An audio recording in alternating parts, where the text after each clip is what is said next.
em phải hãng vậy. Mà anh này, tối hôm qua em cũng định nói chuyện với anh ấy, nhưng mà cũng khuya quá nên là em sợ anh mệt. Thì tính sáng nay em sẽ hỏi ý kiến anh một chút về chuyện của Lệ. Thực ra anh nghe được qua câu chuyện của Lệ em kể rồi. Thì hay là như này, anh đang bảo sáng nay cũng nói chuyện với em. Được em ạ. Hay là mình cũng còn cái lán ở dưới kia. Tạm thời Lệ cũng đã xảy ra việc như vậy rồi, thì hay là cứ cho Lệ vào đây tạm được không? Ở cái lán dưới hả anh? Vâng, thế cũng được. Thế thì chắc là sẽ phải dọn dẹp lại. Thôi thì bây giờ Lệ cũng chẳng còn chỗ nào để đi cả. Và mình thì vẫn đang làm nhà như vậy. Anh tính như vậy em cũng thấy hợp lý.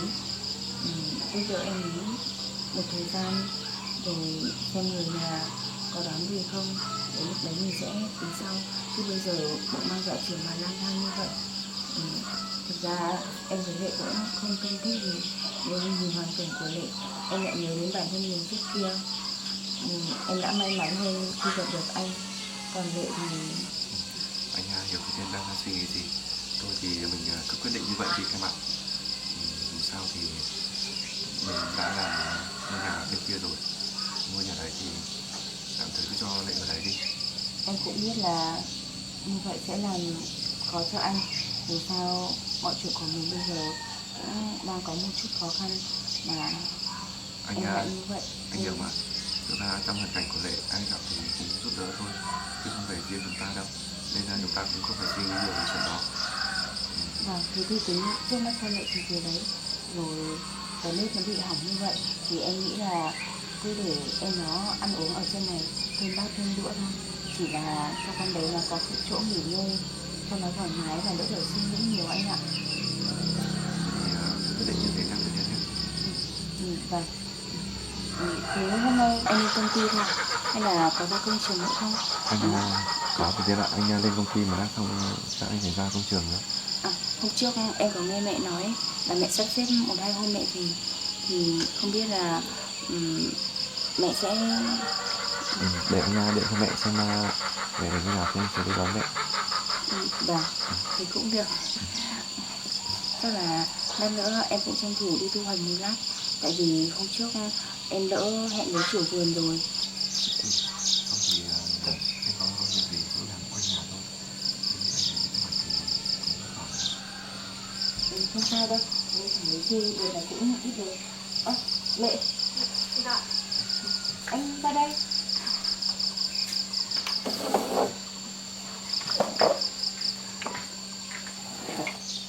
Đây ngồi nước.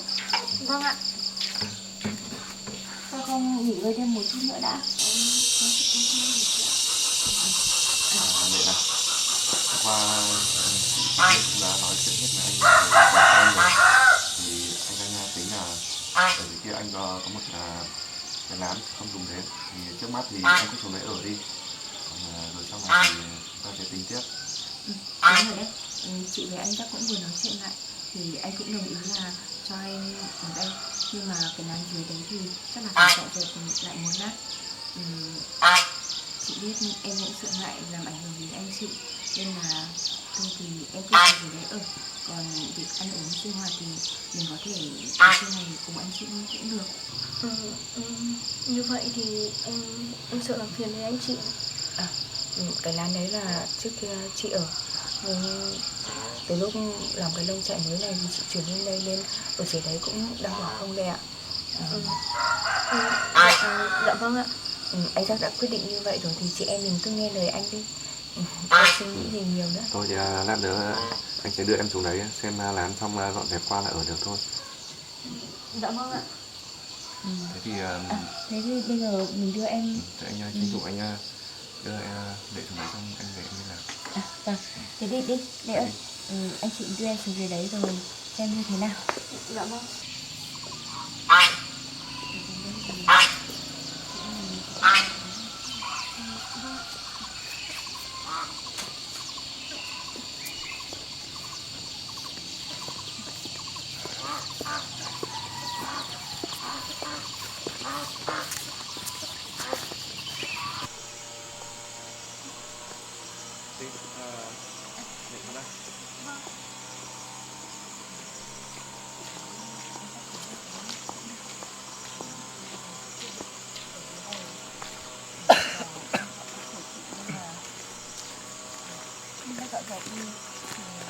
tạm thì mình xuống sau nhé.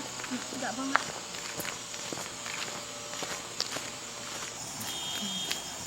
Ở đây nó anh vừa phát xong mà nó đã rậm như này rồi.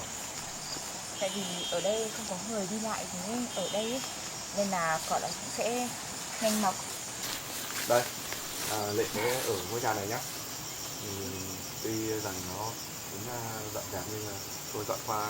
Em cứ ở đây. Dạ vâng, em cảm ơn anh chị ạ. Lệ này, đây cũng là nơi mà chị bắt đầu có cuộc sống như bây giờ, cũng chính từ nơi này đi lên. Và ở nơi đây anh chắc cũng giúp đỡ chị rất nhiều. Tuy là ở đây nó không được tốt như ở trên nông trại ở trên, nhưng chị cũng lo là em sẽ ngại rồi ngại suy nghĩ nhiều. Trước mắt thì anh chị cũng đã bàn với nhau sắp xếp cho em ở phía này, thì thôi em cố gắng nhé, rồi có gì chị chạy đi chạy lại. Đúng rồi, chị Thế Tên nói như vậy thì em cứ nghe lời chị đi. Tạm thời thì anh cứ ở đây này, rồi sau này chúng ta sẽ tính sau. Dạ vâng ạ. Thì anh đi vào xem.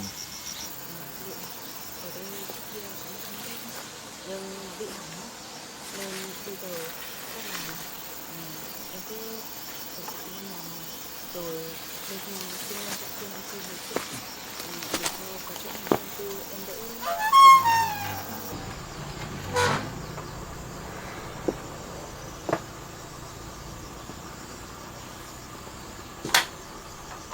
Điện vẫn còn.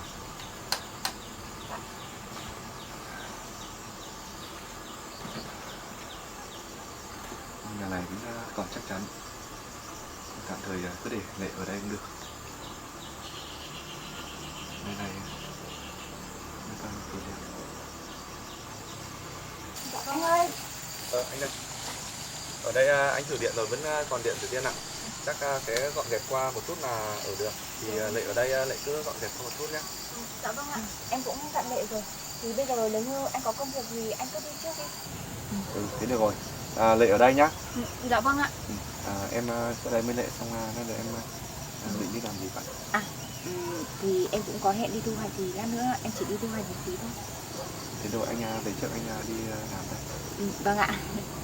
Thế để em dặn dò Lệ một chút. Để đây nhá. Dạ vâng ạ.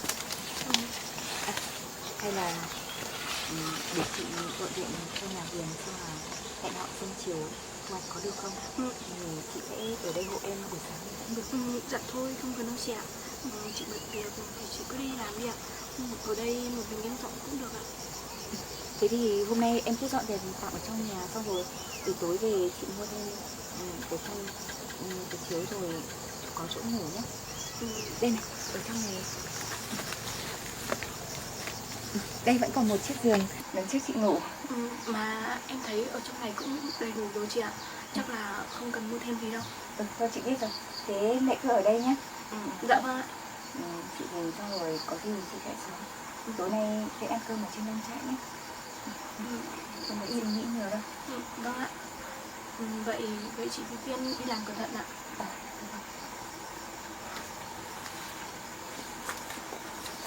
Mà em chỉ dọn dẹp ở trong nhà thôi nhá. Tại vì cũng đang có em bé như thế, không nên làm việc lặng.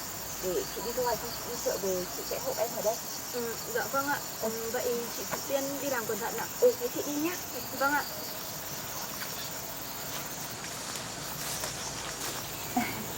Chị đi đây.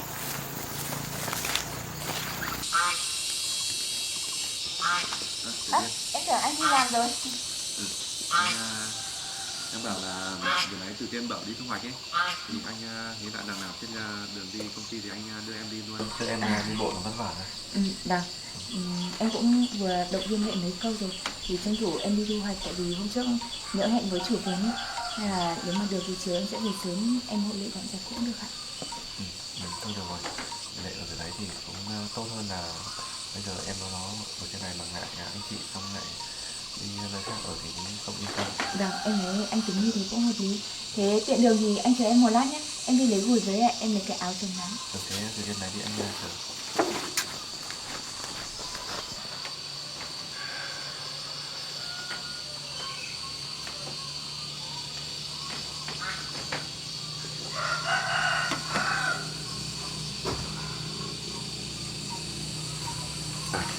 Làm này không biết là thợ trường vật liệu.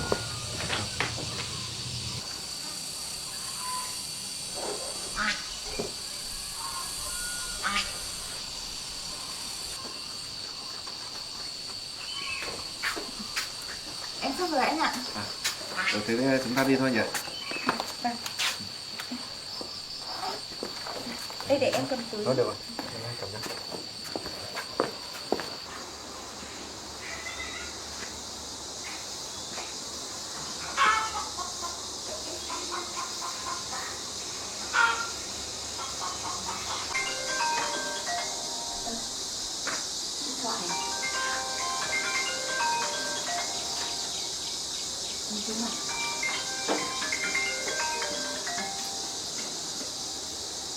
Alo ạ? Anh Dũng à? Em vừa mới làm ở ngoài vườn cái gì xong là vừa vào quét cái sân anh ạ. Vâng. Dạ. Em sức khỏe cũng bình thường anh ạ. Nếu mà công việc là ổn, nhà ổn như thế thì chắc là cũng mừng cho anh, chúc mừng anh nhé.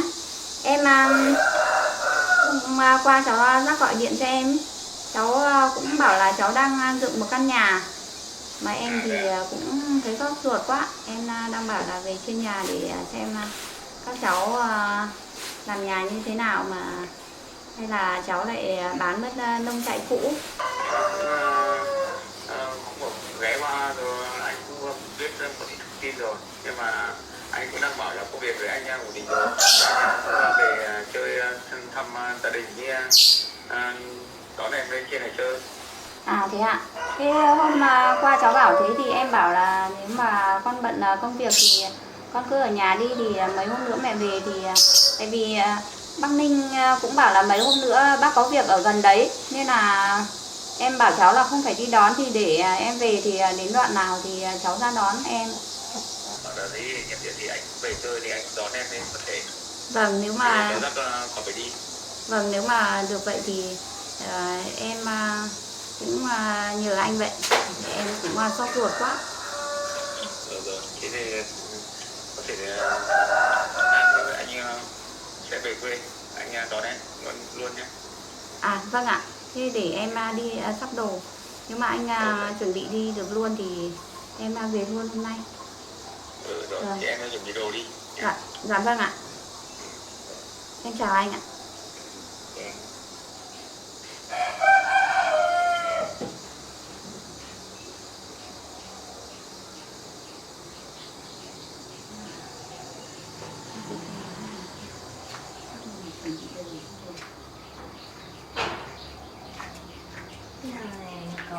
Có chuyện gì đấy hả chị?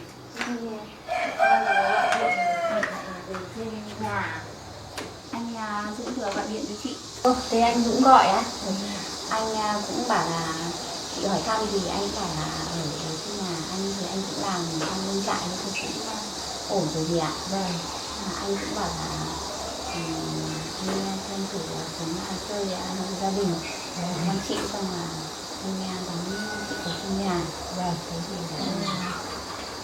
may quá thì chị cũng bảo là chị về trên nhà thì có bác ấy cũng lên đấy chơi thì đi cùng bác ấy thì bác cũng đón về trên đấy thì may quá. Chị cũng bảo với anh là cháu dắt dựng nhà như thế chị sốt ruột đi, thì chắc là anh thấy thế thì anh xuống đón chị, thì có khi là tí chị thu xếp là chị về trên nhà luôn. Thế thôi đấy, bác Dũng cũng về trên đấy thì bác Dũng về trên nhà.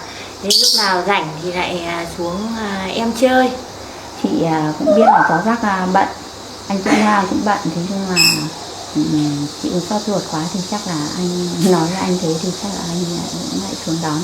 Thế thì chị đi gặp ít quần áo. Vâng, thế thì ấy bác thu gọn quần áo rồi em cũng gói cho cháu tí quà gọi là cây nhà lá vườn. Bác mang về trên đấy cho rắc với lại thủy tiên. Thế là đấy thì chị cũng cảm ơn chú gì. Vâng, có gì đâu, chị em trong nhà mà. Thế đây thì chị đi vào lấy quần áo. Ấy mình chắc là tí rồi trước là chị mang đồ trên nhà cho các cháu.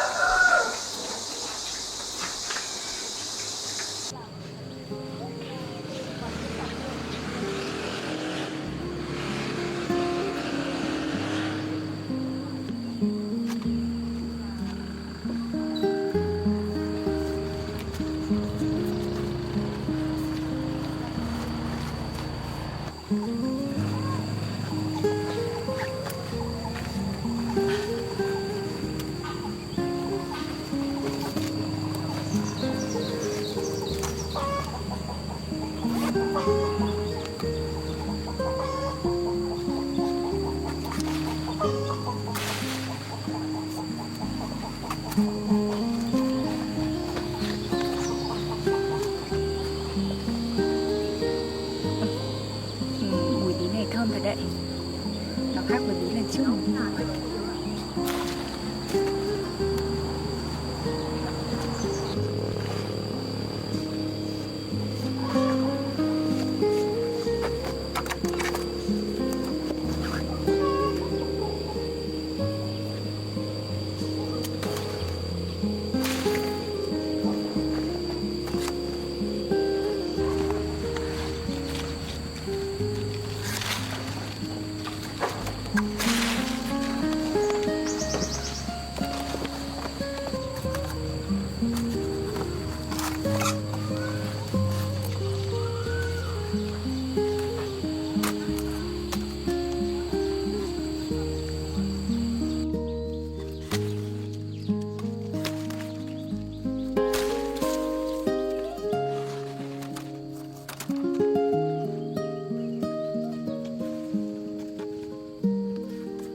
Dạ là bên trên máy thì anh em đang lấy một phần ạ. Với cả là đằng trước thì có mỗi mấy anh em thôi. Với cả là những đường điện này các anh em thợ điện đã làm xong là chuyển đến trên khác rồi ạ. Đã làm dây xong hết rồi đúng không? Dạ vâng. Cháu đã kiểm tra gì lớn chưa? Em kiểm tra hết rồi ạ. Tất cả các đường điện là phải đi ống gen hết cho đảm bảo khi để ít nữa người ta sửa chữa nó dễ dàng hơn. Cho đảm bảo. Các đơn vị này là 4 phòng ngủ đúng không? Dạ vâng. Và 3 phòng là công ty phụ. Cậu mang bản thiết kế đây.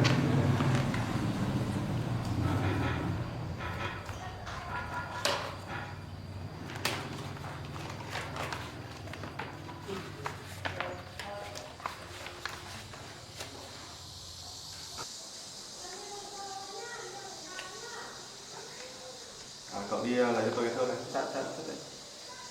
Em có đo qua rồi. Cậu đã kiểm tra hết chiều dài chiều rộng Dạ vâng. của căn nhà này rồi đúng không? Dạ vâng.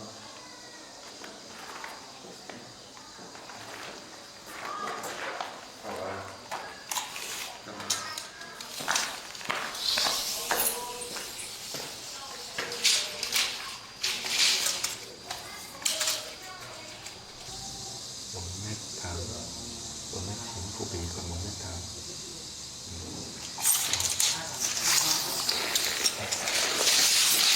Cậu căng ra kia cho tôi.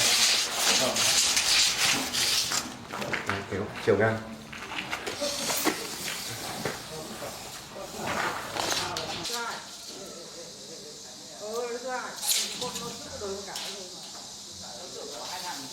Rồi có đo sửa không?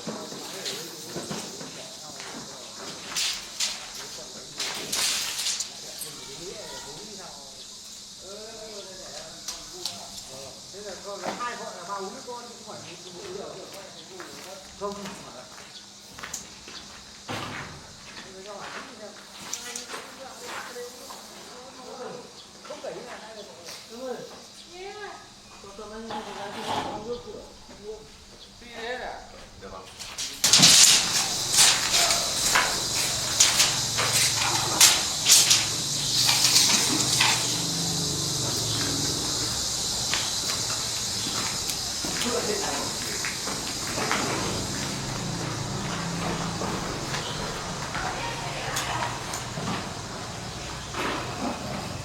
Có mang số hiệu của tên của ngôi nhà.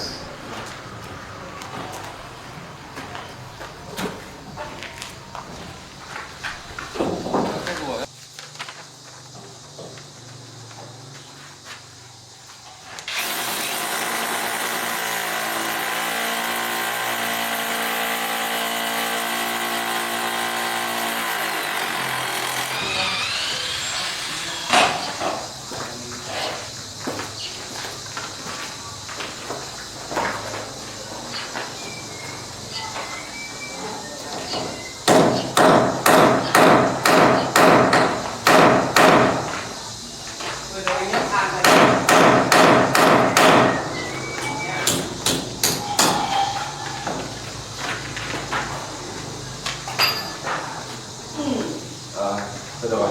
Nhìn chung thì khá là ổn rồi. Chúng ta sẽ di chuyển sang bên dự án 5 xem kiểm tra đá san đất mặt bằng chưa để. Dạ vâng. Bây giờ chúng ta sang bên đấy ạ.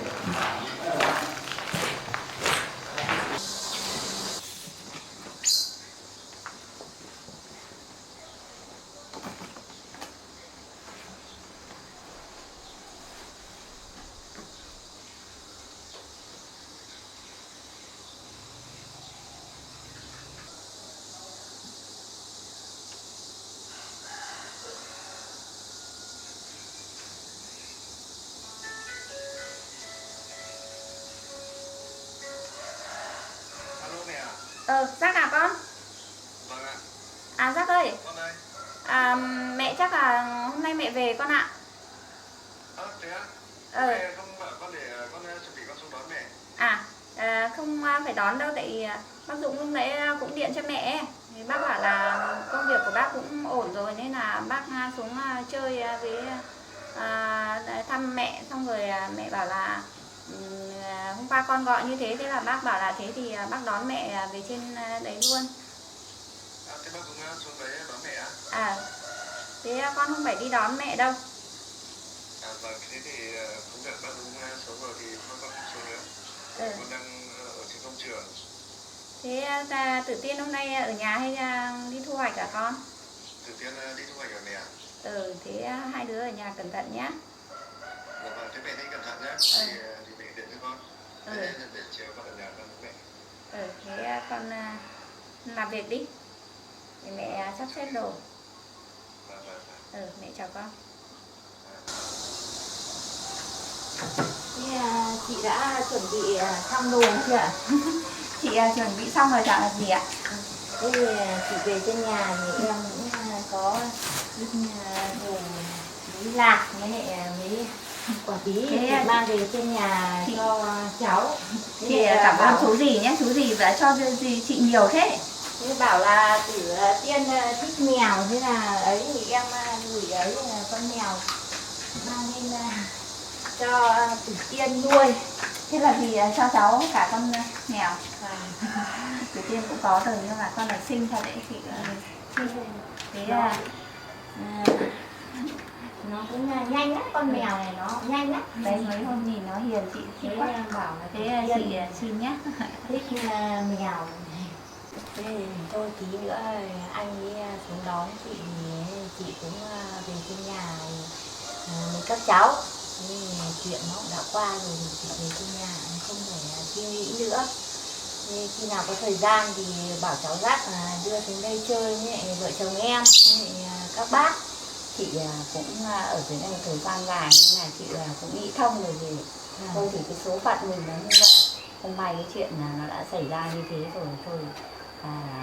Chị cũng chẳng suy nghĩ nữa. Vâng, thôi mình sống cứ lạc quan lên chị ạ. Thì để cho vợ chồng dắt với lại Tử Tiên là nó vui.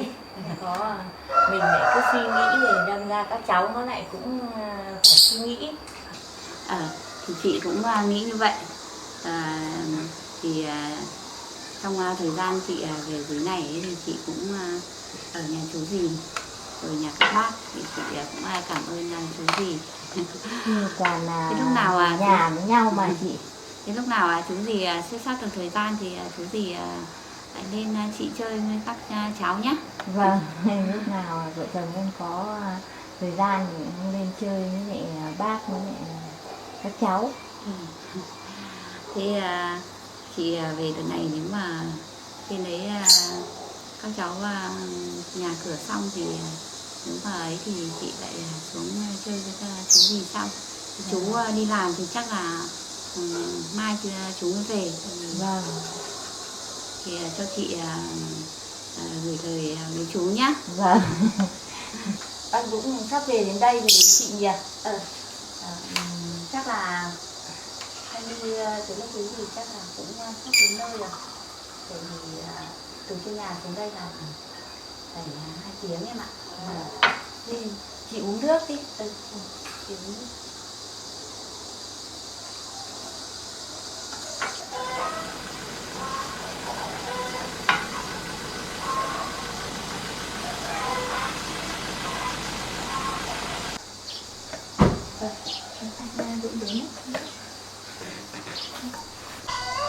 Anh đi xem về không anh?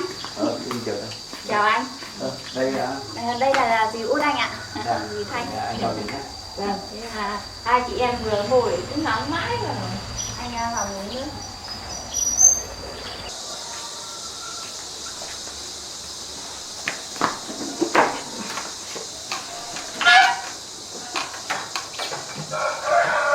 Đây là cái gì vừa cắt đồ xong. Chuẩn bị đồ rồi. Vâng, thì cho nhiều đồ lắm anh ạ. Cho cả Tử Tiên con mèo nữa. Vì cũng có nhiều mèo đấy. Thì nuôi được một đàn con mẹ nó đẻ ra được 3 con anh ạ. Đấy, xin.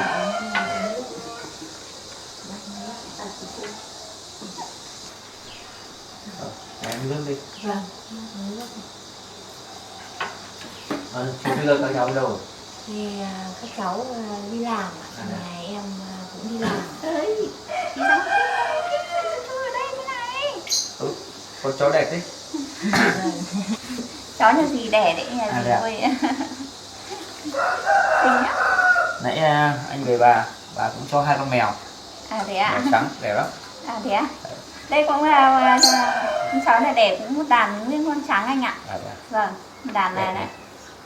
Con mèo thì lại con mèo nó kể nó không giống mèo của Tử Tiên. Nên là con chó thì lại là 4 con đều màu trắng hết anh ạ. À thế à? Đấy, yêu lắm.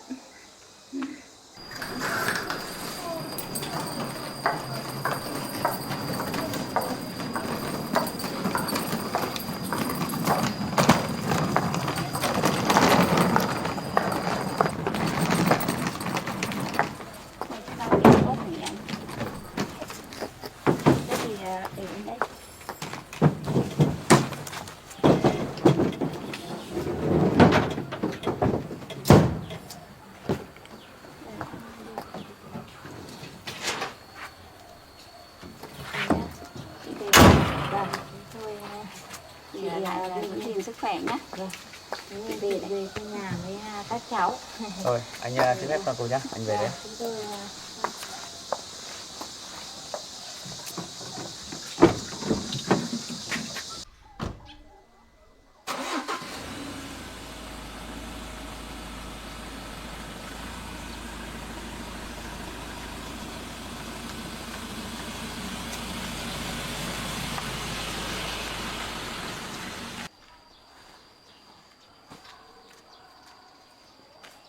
Em thuê bán gì đấy? bí đao chị ạ. Bí đao à? Vâng ạ, bí thơm lắm chị ạ. Chị cũng đang có khách bảo mua mang vào đây chị lấy hộ họ. À, Bán bao tiền cân? bí đao này em bán 15.000 chị ạ. Ở đây, ngon đấy nhỉ. Đây có phải là bí chị cần không? Phải đấy, để cho chị 8 quả nhé. À lấy 8 quả ạ? Ừ, Vâng. đây mang vào đây cân cho chị. Nhà chị có cân luôn ạ? Có. Vâng, cứ để em đây là Đây em cho. đây để em nhắc.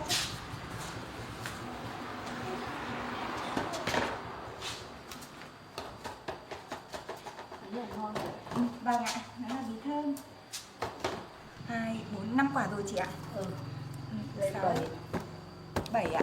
một quả nữa thôi. Vâng. Thế em cũng còn mỗi 3 quả. Em đang định mang ra chợ bán chị ạ. Thế thì để em đi nha. Chỗ này 13 cân. 13 cân ạ? Vâng. 13 nhân với lại 15 ạ. Chị nhân hộ em với. 35, 15. Em ơi, đúng này 13 cân là 200. À vâng ạ. Chị gửi tiền cho em. Vâng, em xin. Đủ rồi chị ạ. Thế thì chắc là em cũng không đi chợ nữa, còn mỗi 3 quả thì em mang về vậy. Thế em cảm ơn chị nhá. Mà ở đây em thấy chị mua nhiều thứ nhỉ? Ở đây chị chuyên về làm nông sản. À vậy ạ? Ở đây chị có mua chuối không chị? Có. Chuối cây. Vâng. Ở Đông Trại em đợt này chuối cũng sắp chín, thế hôm nào chín thì em mang ra bán cho chị nhé. Có. Vâng, thế em cảm ơn chị, em về đây ạ. Đó hiểu. Vâng ạ. Chị ơi, em về đây ạ. Vâng.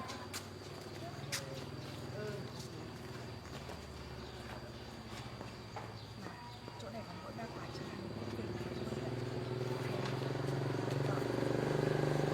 Dạ.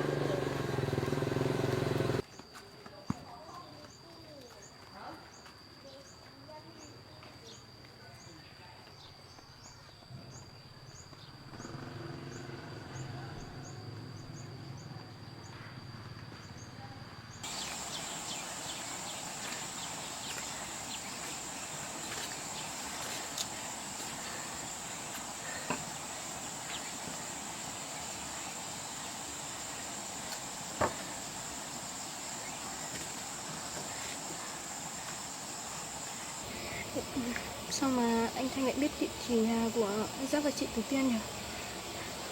Lại còn nói ngày mai quay lại nữa. Nếu mà như vậy thì sẽ làm phiền anh Giáp với chị Tử Tiên lắm.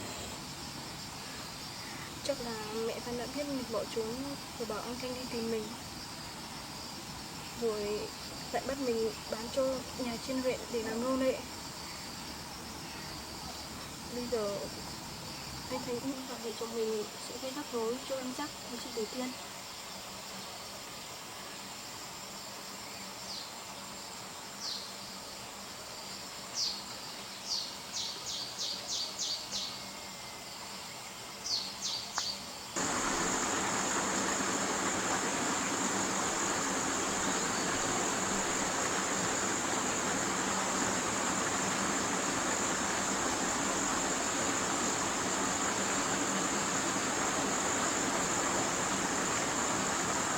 Không biết là Lệ từ thiên hà hay từ thiên hà nữa. Lệ đã làm gì đấy? Chị Tử Tiên.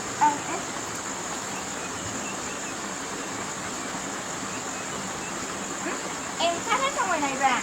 Dạ vâng ạ. Đang bảo hôm nay đi chợ về sớm trong hộ em dọn dẹp mà em dọn hết cả ở ngoài này rồi à? Vâng ạ. Chị thấy ở trong nhà cũng gọn gàng hết rồi. Chị Tử Tiên ngồi đây nghỉ ngơi ạ. À hay thôi về trên nhà uống nước đã. Chị đi thu hoạch bí xong là ra ngoài kia người ta cũng mua đỡ lên, còn mấy quả chị mang về. Dạ vâng ạ. Thế có mệt không? Em không. Chị bảo là về sớm để hộ em mà.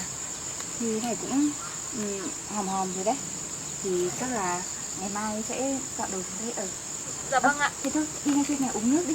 Anh chắc là chưa về đâu. Vâng ạ. Đi đường này cho dễ.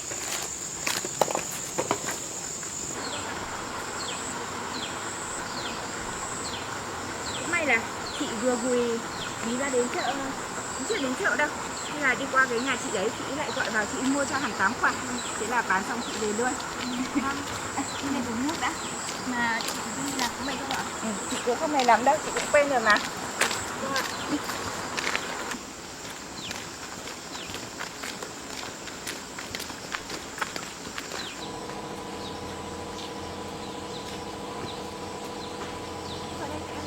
Vâng ạ.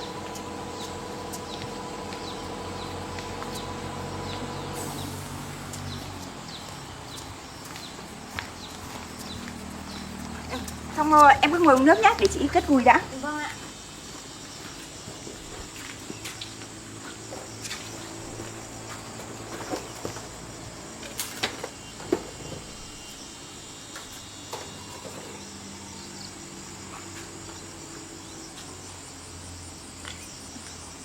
Ngồi uống nước đi. Đấy để chị rót ra.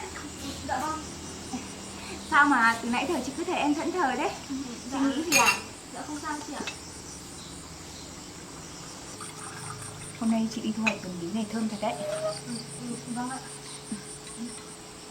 Mà chị Tử Tiên đi ngoài có sao không ạ? À, chị thu hoạch ngay ở ngoài đường thôi. Thì sáng nay lúc ở dưới lán về nên là anh Jack cũng đưa chị vào đến đấy rồi. Vâng ạ. Em uống nước. Vâng. Chị cũng... Chắc là lát nữa chị em mình nấu cơm xong chờ anh Jack về ăn vậy. Mà chị Tử Tiên này, em có chuyện muốn nói với chị. Sao vậy? Có chuyện gì à? Dạ, chắc là em xin phép anh chị. À, mà ở đây hôm nay em gặp người quen với chị. Em cũng muốn ra đấy ở một thời gian, và không phải như thế nào đâu chị ạ. Người quen của em cũng muốn mẹ con em ra đấy để tiện chăm sóc hai mẹ con em thôi chị ạ. Vậy à? Thế hôm nay em gặp người quen ở đây à? Dạ vâng ạ. Lúc nãy em thấy họ đi ngang qua. Thế vậy cũng may. Còn nếu không thì em cứ ở lại đây với anh chị. Dạ vâng. Đấy là người thân của em chị ạ. Thì chị không phải lo lắng cho em đâu ạ. Thế nếu mà họ đi qua đây thì chắc cũng ở gần đây thôi đúng không? Dạ vâng ạ. Thì cũng được. Hay là cứ chờ anh Jack về rồi anh Jack đưa em đi. Dạ thôi không cần đâu chị ạ. Tí nữa em đi bộ cũng được. Mà tí nữa em còn đi một số công chuyện nữa. Vậy à? Vâng ạ. Mà sau này nếu mà có cơ hội em sẽ quay lại đây thăm anh chị ạ. Nếu mà ở gần đây thì có như thế nào em cứ tìm chị nhá. Dạ vâng ạ. Em cũng cảm ơn anh chị nhiều lắm. Em cũng chỉ mong sao anh chị sẽ mãi luôn hạnh phúc như bây giờ ạ. Chị cảm ơn Lệ nhá. chị cũng vậy. Hy vọng sau này em bé sinh ra sẽ là một cô gái ngoan ngoãn, xinh xắn và sẽ thấu hiểu được hoàn cảnh của mẹ mình. Với lại chị cũng hy vọng là gia đình chồng em sẽ có một cái nhìn khác để cuộc sống này chị em phụ nữ mình sẽ không còn phải khổ như trước nữa. À mà Lệ này, hôm nay chị cũng tính là chiều nay sẽ đi mua cho em một ít đồ ấy. Là từ hôm về tới giờ cũng chưa mua được gì cho em. Hay là cứ ở lại rồi chị đi mua cho em 1-2 bộ quần áo đã. Dạ không cần đâu chị ạ. Mấy hôm nữa em sẽ mua sau chị ạ. Người thân em quan tâm em nhiều lắm chị ạ.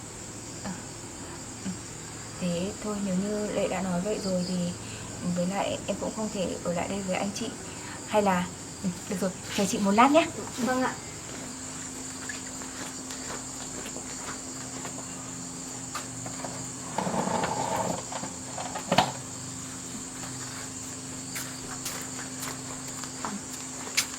Lệ này, đây là cái gùi mà lần trước anh Đắc mua chị, nhưng chị lại dùng trước kia mất rồi. Thì thôi bây giờ chị tặng em là món quà kỷ niệm nhé. Chị cũng biết là trước kia chị còn nói chuyện với em về việc đi thu hoạch. Chị cũng hy vọng sau này cuộc sống của em sẽ tốt đẹp hơn, rồi em cũng sẽ có một công việc ổn định. Thì hôm nay em chuẩn bị sang nhà người quen thì chị tặng em là món quà kỷ niệm. Sau này nhìn thấy chiếc gùi em có thể nhớ đến những lời chị tự tiên nói, rồi cũng cố gắng để bản thân mình sau này em và con sẽ tốt hơn. Dạ vâng ạ. Em cảm ơn chị Thủy Tiên nhiều ạ. Đừng nói câu cảm ơn nhiều làm gì. Chị cũng chỉ hy vọng sau này khi gặp lại Lệ sẽ được nhìn thấy em luôn vui vẻ, hạnh phúc và cười thật nhiều. Dạ vâng. Bây giờ em cũng không biết nói câu gì ngoài câu cảm ơn chị ạ. Chiếc gùi này em sẽ giữ gìn nó rất cẩn thận, rồi sau này nhìn thấy nó em sẽ nhớ đến những lời chị Thủy Tiên dặn em. Thôi, không nói nữa. Thế nếu như bây giờ em đi thì để chị tiễn em một đoạn nhé. Dạ thôi không cần đâu chị ạ. Em đi bộ ra ngoài này rồi người thân em đón ạ. Tiếc là anh Giác chưa về. Thế để lát nữa chị về chị sẽ nói chuyện với anh Giác. Vâng, vậy chị chuyển lời đến anh Giác giúp em ạ. Thôi được rồi. Thế bây giờ để chị tiễn em một đoạn nhé. Dạ không cần đâu chị ạ. Em đi bộ ra ngoài này rồi người thân em đón ạ. Sao lại vậy?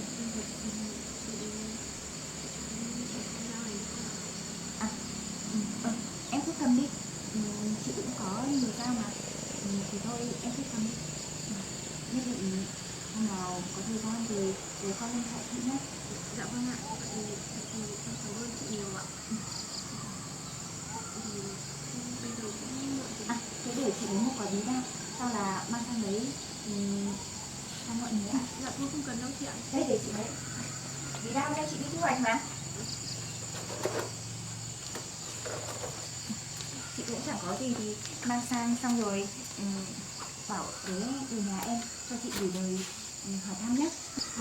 Dạ vâng ạ. Vậy thì em xin chị ạ. Bây giờ cũng muộn rồi, chắc em cũng đi luôn đây chị ạ. Thế nhất định hôm nào sẽ quay lại chơi với chị nhé. Dạ vâng ạ. Vậy Em cứ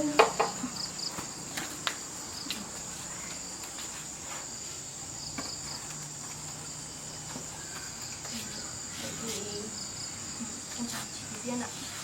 giữ gìn sức khỏe nhé. Phải ăn uống thật tốt để cho em bé lúc nào cũng được khỏe mạnh. Dạ vâng ạ. Vậy thì em đi luôn đây ạ. Rồi, thế thì hôm nào gặp nhau thì chị em mình sẽ nói chuyện nhiều hơn. Dạ vâng ạ. Vậy em chào chị Thủy Tiên ạ.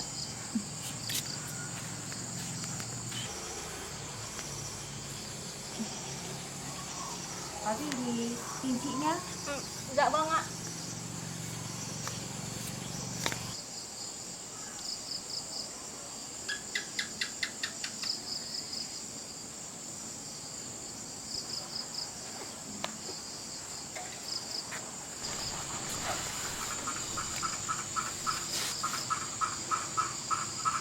Chắc người nhà con bé cũng ở gần đây thôi, nhưng sao mình cứ thấy lo lo kiểu gì ấy.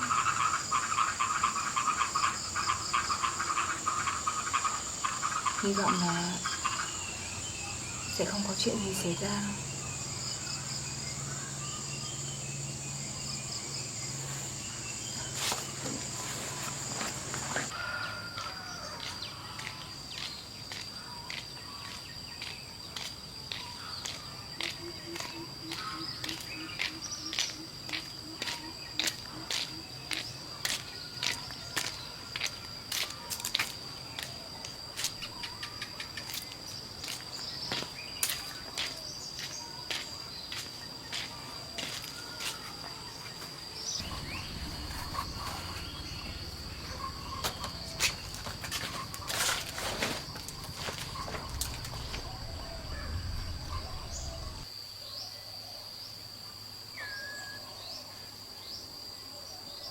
Thật ra mình chẳng có người thân nào cả. Nhưng mà mình mà không nói như vậy thì chị Tử Tiên sẽ lo lắng cho mình. Mình cũng không muốn nói dối chị Tử Tiên. Nhưng nếu mình không rời đi thì anh Thanh và mẹ chồng mình sẽ đến gây rắc rối cho anh Giác và chị Tử Tiên. Mình cũng không muốn những người đã từng giúp đỡ mình lại phải chịu nhiều phiền phức.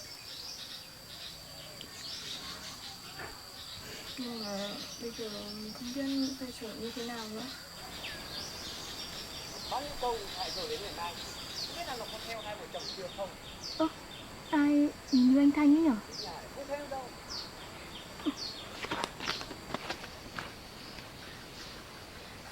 Sao anh ấy lại biết được địa chỉ nhà của anh Giác với chị Thủy Tiên nhở? Chắc mai mình quay lại. Sau đây có cái láng gì?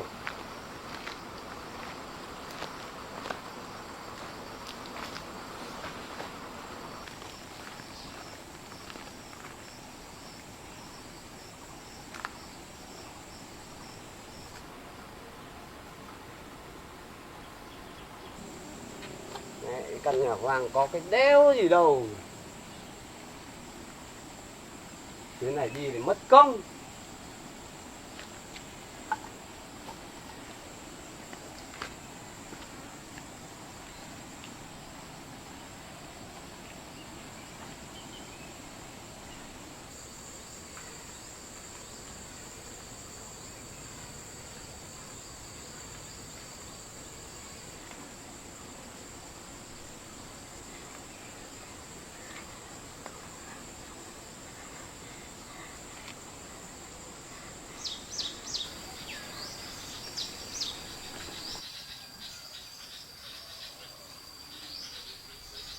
Mà may quá, chị Tử Tiên cho mình chiếc gùi này, lại còn cho mình mượn thêm con dao nữa. Chắc là bây giờ mình sẽ cố gắng kiếm tiền rồi đi thu hoạch như chị Tử Tiên để lo cho cuộc sống sau này.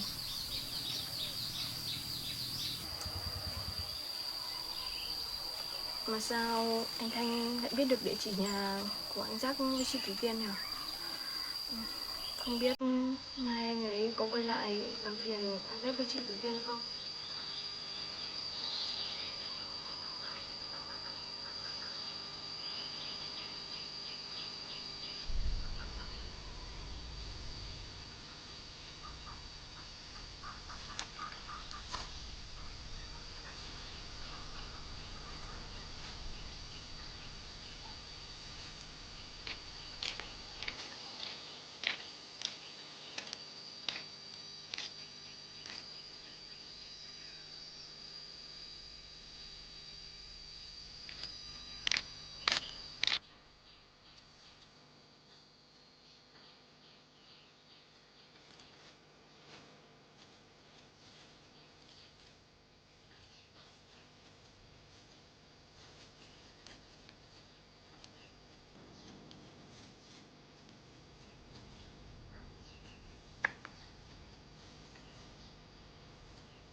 đấy để con cầm.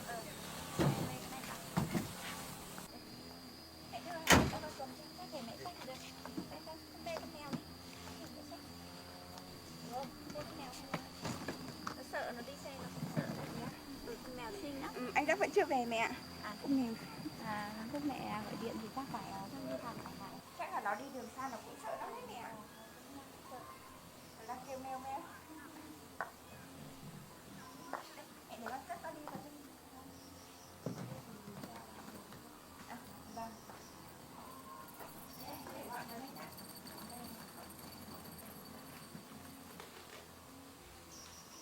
Bác với mẹ đang vừa uống nước ạ. Con rửa cái tay. Con vừa bó mấy bó tỏi để cắt mẹ ạ. Để uống vụ thì làm giống. Đẹp như này là vâng ạ. Mới thơm con ạ. Mẹ ơi, con mèo đấy chắc là cũng ăn hạt giống con mèo trắng mẹ nhỉ? Nó ăn hạt đấy. Để con nó cũng đói, không thả nó ra cho nó. Để con lấy cho nó một ít đồ ăn.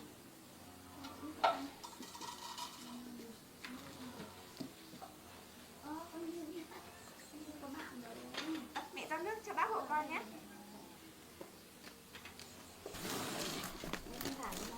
Vâng ạ.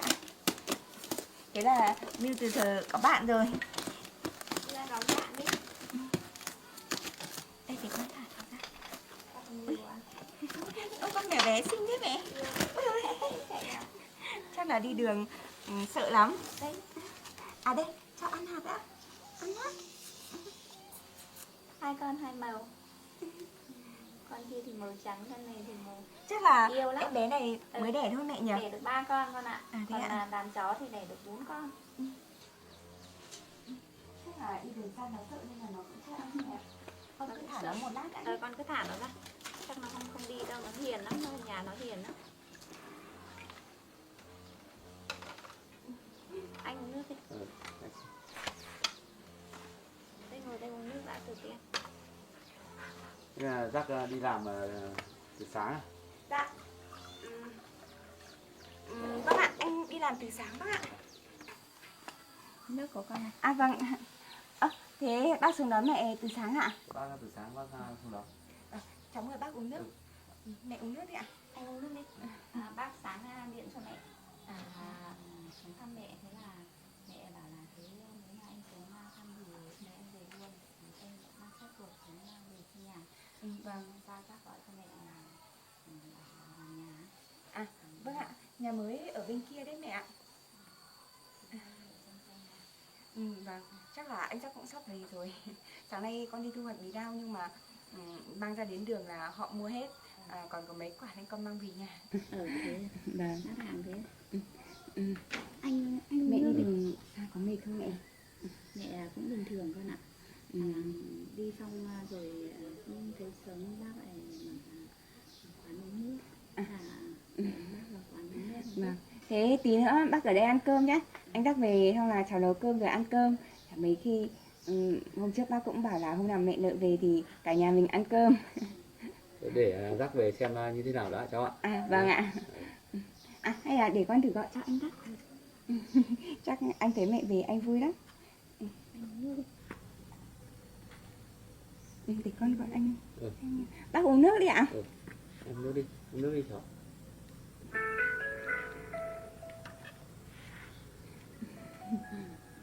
Ở bên kia cũng mát lắm mẹ ạ. Anh làm nhà cũng rộng nữa. Tí mẹ sang mẹ ngó xem nào. Vâng ạ.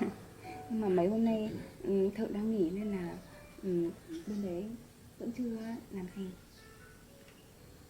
Hay chắc anh đang đi đường về mẹ ạ.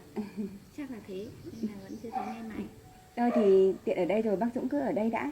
Thôi, nếu Dắt ở nhà thì bác ở, nhưng mà bác không Dắt thì đấy thì thôi cũng để lúc khác đi. Chắc là anh đang đi đường về thôi bác ạ. Mà Cháu cũng sắp về rồi, thì anh nó đi công việc, bận công việc, để lúc khác thì bác lên bác ở chơi nó lâu hơn. Từ hôm đấy đến giờ con bảo xuống lán của bác mà vẫn chưa có thời gian xuống mẹ ạ. Được rồi, thế đợt này mẹ cháu về rồi thì có gì cháu bảo mẹ anh Đắc đưa cháu với mẹ xuống chơi. Thì xem có thời gian nó sắp xếp thời gian xuống cháu mới Dắt mới mẹ Lợi xuống chạy bác chơi. Hình như anh Đắc về đấy ạ. Dắt về rồi.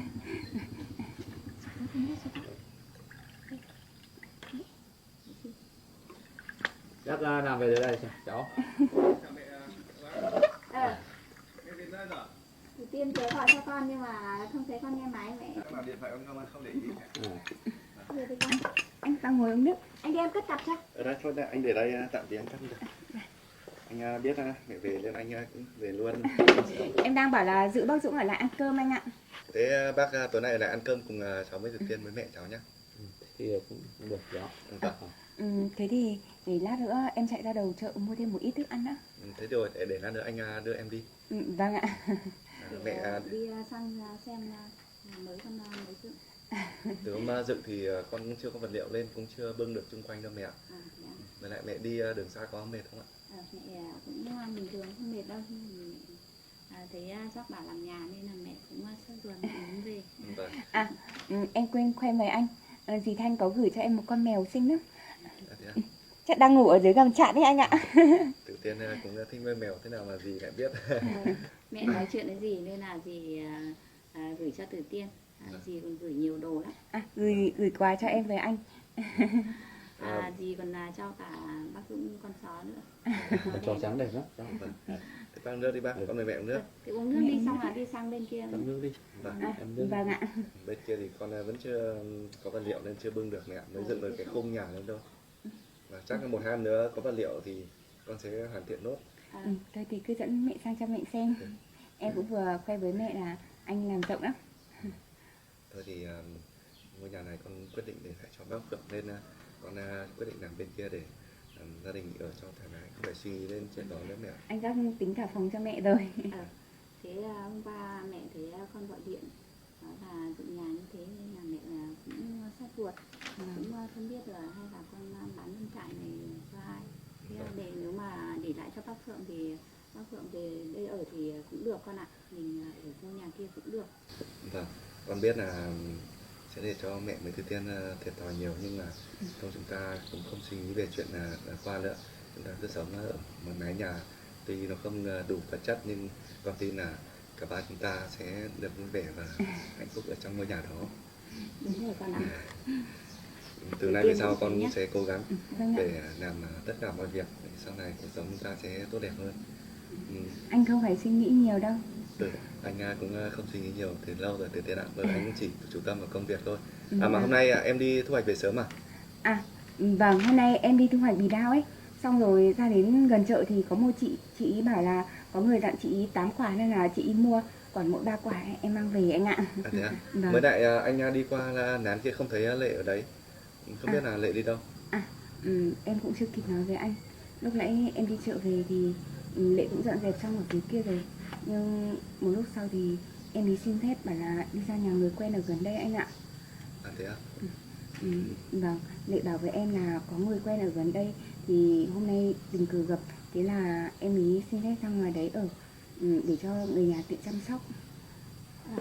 Thế đấy Lệ lại về đây ở à con?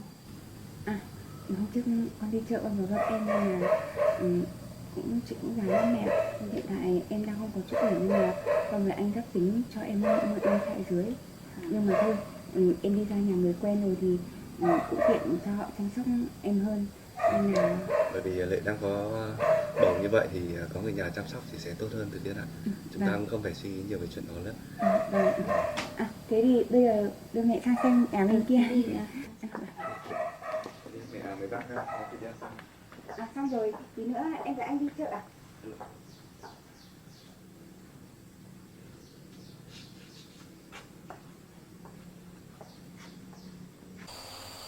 Có mẹ với bác ha, bà ạ.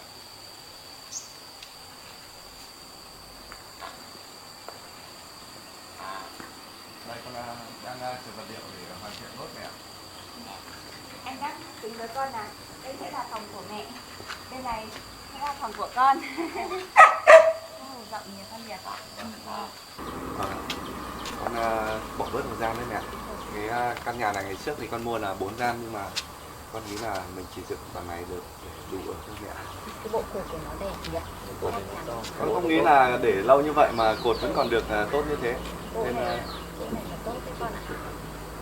Con quyết định dựng ở bên này để chuyển sang đây được mẹ ạ. Mẹ thấy dựng lên này nó cũng rộng. Với rộng lại cái bộ cột này nó chắc chắn này là yên tâm rồi con ạ.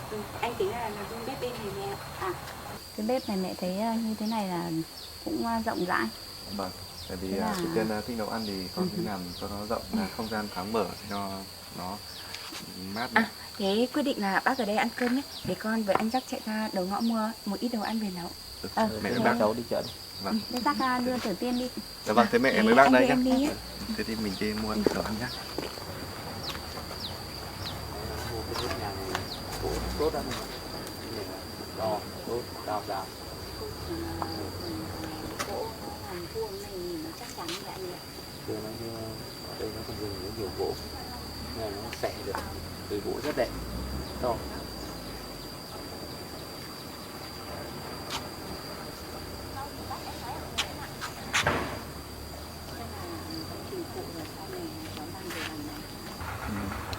Chắc bên kia là công trình phụ chăn nuôi.